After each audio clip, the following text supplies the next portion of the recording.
दोस्तों, आखिर क्या आप जानते हैं कि केदारनाथ मंदिर की दीवारों पर बनी इन पीली रेखाओं का रहस्य क्या है? यहाँ ऐसी कौन सी शक्ति है जिसके कारण मंदिर के 6 महीने तक बंद होने पर भी मंदिर के अंदर दिया जलता रहता है? क्या है ओम का जप करने पर कुंड में उठते बुलबुलों का रहस्य? अगर आप इन सभी रहस्यों के बारे में जानना चाहते हैं तो वीडियो में आखिर तक आप बने रहिए।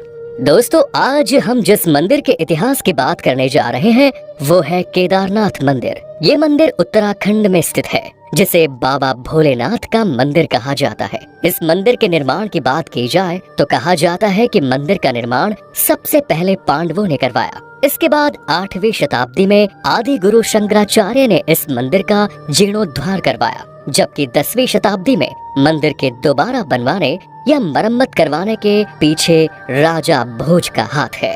दरअसल कहा जाता है कि राजा भोज ने 1076 से 1099 में इस मंदिर का पुनः निर्माण करवाया। कुछ विद्वानों का ऐसा मानना है कि राजा भोज ने अपने समय में कई मंदिर बनवाए, उन्हीं में से एक मंदिर है बद्रीनाथ। राजा भोज की बात करें तो उन्होंने मालवा की नगरी धार को अपनी राजधानी बनाकर यहाँ 8वीं शताब्दी तक राज्य किया। इसके अलावा उन्होंने एक नगर भी बसाया जिसका नाम भोजपुर रखा। ये नगर भोपाल के पास है। चलिए एक नजर मंदिर की संरचना पर डाल लेते हैं। दोस्तों, आपको बता दें कि ये मंदिर उत्तराखंड का सबसे बड़ा शिव मंदिर कहलाता है और हिंदुओं का सबसे पवित्र स्थल भी। कहा जाता है कि यहाँ स्वयं भगवान शिव का वास है। मंदिर को बड़े ही अद्भुत तरह से बनाया गया है। मंदिर को बनाने के लिए बड़े बड़े पत्थरों को आपस में जोड़कर एक स्ट्रक्चर जैसा दिया गया है। ये पत्थर भूरे रंग के होते हैं और मंदिर का चबूतरा 6 फुट ऊंचा बना हुआ है, जिसके ऊपर मंदिर बना हुआ है। और इसके अंदर की गुफा के बारे में बात करें तो वो सदियों पुरानी मानी जाती है। गुफा के चारों तरफ 4 खंबे बने हुए हैं। केदारनाथ का ये मंदिर 85 फुट ऊंचा, 187 फुट लंबा और 80 फुट चौड़ा है। इसकी दीवारें 12 फुट मोटी है और बेहद मजबूत पत्थरों से बनाई गई है। ये हैरान की बात है कि इतने भारी पत्थरों को इतनी ऊंचाई पर लाकर तराश कर कैसे मंदिर की शक्ल दी गई होगी, क्योंकि उस जमाने में ना तो इतनी एडवांस टेक्नोलॉजी हुआ करती थी और ना ही हैवी वेट उठाने वाली मशीनें, जिनसे इन पत्थरों को उठाकर एक जगह से दूसरी जगह पर शिफ्ट किया जा सके। केदारनाथ मंदिर ये दर्शाता है कि उस जमाने में भी कलाकारों की कमी नहीं थी और ये मंदिर उस वक्त की कला का एक बेजोड़ नमूना है। आपको बता दें कि पत्थरों को एक दूसरे से जोड़ने के लिए इंटरलॉकिंग तकनीक का इस्तेमाल किया गया है। ये मजबूती और तकनीक ही मंदिर को नदी के बीचों बीच खड़े रखने में कामयाब हुई है। कहा जाता है कि केदारनाथ मंदिर समय समय पर गायब हो जाता है, लेकिन ऐसा क्यों? ये समझने के लिए वीडियो को लाइक और शेयर जरूर कीजिए। दोस्तों, कहा जाता है कि एक बार केदारनाथ मंदिर पूरे 400 सालों के लिए गायब हो गया था। क्या हुआ? आप ये भी सुनकर हैरान हो गए ना? लेकिन ये सच है।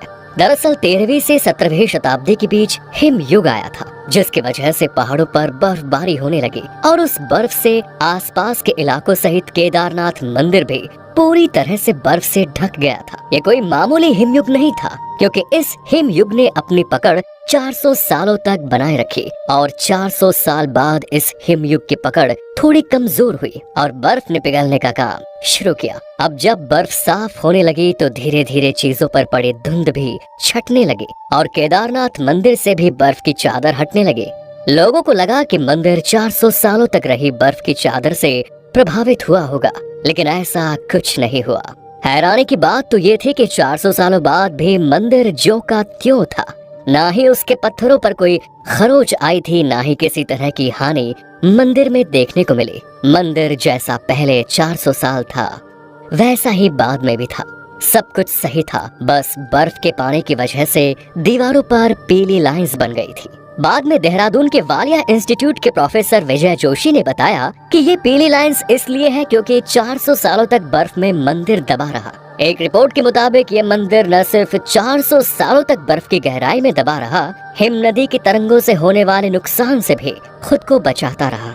अब बात करते हैं उस आपदा की जिसने देश और दुनिया को हिला कर रख दिया था। दरअसल 7 साल पहले यानी कि 2013 में इस शहर ने सबसे बड़ी आपदा झेली। तब 10,000 लोगों की मौत हो गई थी और कितनों का तो आज तक पता ही नहीं चला, जो अभी भी गायब बताए जाते हैं।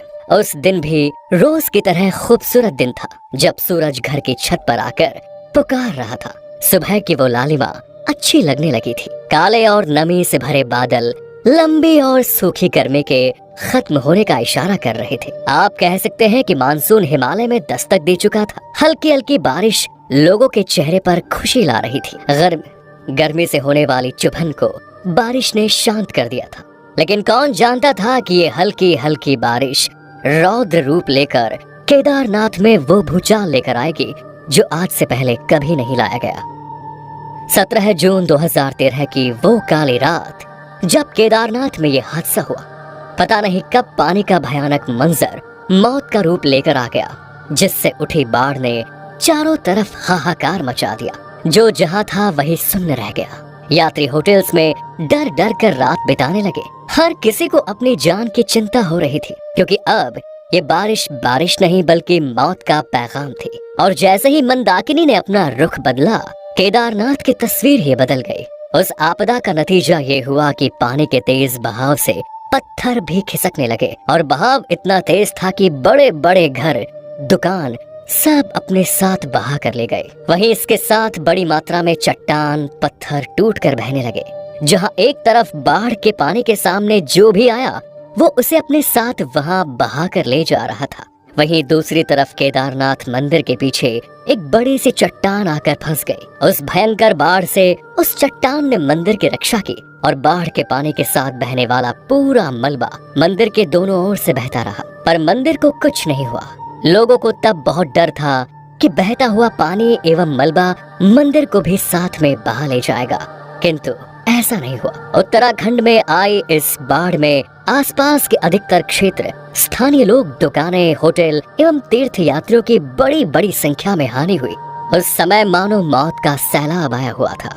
इन सब के बावजूद मंदिर के पीछे फंसी हुई चट्टान ने मंदिर को कुछ नहीं होने दिया। लोगों ने मंदिर के अंदर कई घंटों तक आश्रय लिया, जब तक कि भारतीय सेना ने उन्हें सुरक्षित स्थानों तक नहीं पहुंचाया। हालांकि बाद में बचाव दल के द्वारा कई लोगों को बचा लिया गया था, जबकि कई लोग इस आपदा का शिकार हुए।